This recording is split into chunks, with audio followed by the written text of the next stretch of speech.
when you see Trump with Putin, as I have on a few occasions, he's like the 12-year-old boy that goes to high school and meets the captain of the football team.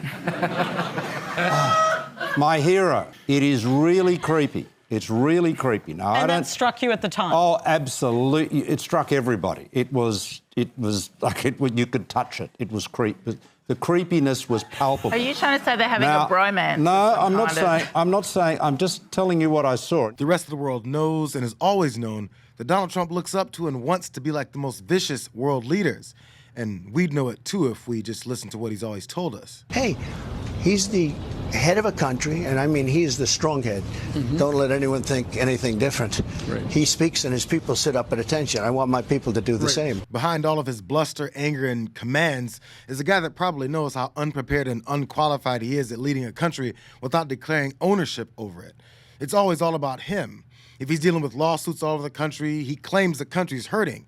And MAGA supporters that don't know how they're being manipulated just follow along. We were actually the first county in all of South Carolina to endorse President Trump before the primary, which no one else did. But my biggest issue is I don't think communism is coming to this country. I think we're living in a communist state, and Donald Trump is the only candidate and president who can take this country back. It's terrifying to me as a young voter because I'm thinking about my future and my kids' futures. We need someone who's going to get us back on track, and Donald Trump is the only candidate who can do that. So this guy criticized his government from a coffee shop that some person owns and operates however they see fit, but he's convinced that we're living in a communist state that only Trump can fix. I wonder why he thinks that. I alone can fix it. I will restore law and order to our country. I'm going to make our country rich again. The propaganda has been so consistent ever since he entered politics that his takeover of even the RNC doesn't spark any unsettling feelings for the folks that deify him.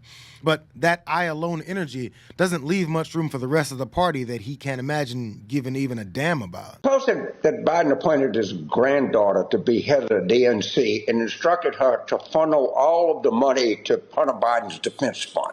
You think these people want to be stolen from?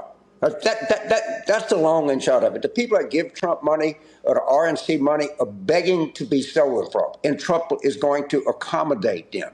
They're very blunt and very upfront about what they're doing. So if people want to give Trump money, then go ahead and give it to him. But I know there are a lot of Republicans, friends of mine from my days in Washington, who think that Trump is siphoning off all of the money from the congressional candidates, the Senate candidates, the gubernatorial candidates, and you know something, they're right.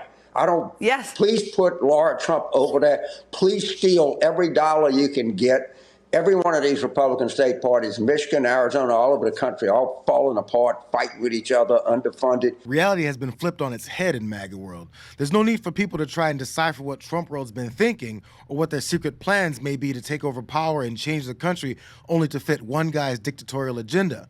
Because he says it out loud, as if it's a celebrated American principle. So MAGA celebrates it. People are always in denial. They're always unprepared. And very often they think that it can't happen here. And nowadays, this is difficult to comprehend because today's autocrats tell you what they're going to do. Donald Trump, he was president, and he's saying very openly that he admires dictators, Putin, Xi Jinping, even the leader of North Korea. And authoritarianism is a system where government is arranged so that the leader has total control and can commit crimes and not pay any consequences. And that's what he's saying that he wants for the U.S. And it's been a struggle to wake people up. He's got plans to consolidate power to the executive, dreams of having military parades to show off strength that he sees as only his to wield, and a vengeful attitude towards the legal system that has always and still does favor him, is what Trump has always been pitching to us. But MAG is afraid of a communist state under Joe Biden instead. Regrettably, the Republican Party under Donald Trump, and particularly the right wing of the Republican Party, are very sympathetic to Vladimir Putin. I mean, I've been with Trump and Putin. Trump is in awe of Putin. Tyrants are often popular. You see, the key to democracy, liberal democracy, is that it empowers the majority, but it also, through the rule of law, constrains the majority. And if you get to the point where anybody who can muster a majority, and I don't think Trump can do that, by the way, but anyone who can muster a majority is given absolute power and then can do whatever they like to the minority, that's not a democracy. That is a tyranny. That is not what makes a democracy.